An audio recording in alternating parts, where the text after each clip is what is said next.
ப பகோடா ஸ்டோன்ஸை பற்றி இங்கே சில நோட்ஸ் கொடுத்துருக்காங்க. அது என்னென்னு பார்க்கலாம்.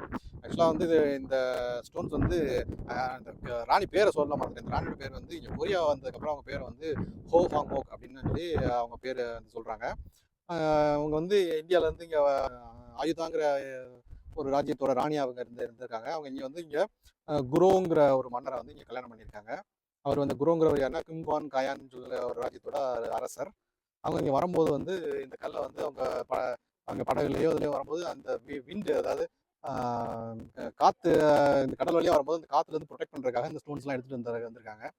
அதுக்கப்புறம் அவங்க என்ன சொல்கிறாங்க அப்படின்னா, இந்த மாதிரி கல் வந்து கொரியாவோட மண்ணில் வந்து பார்த்தீங்கன்னா இந்த மாதிரி கல், இந்த ப்ராப்பர்ட்டிஸ் உள்ள கல் வந்து இங்கே கிடைக்காது. ஸோ இது வந்து ஃபாரின்லேருந்து வந்த கல் அப்படிங்கிறது இதன் மூலம் ப்ரூவ் ஆகுது.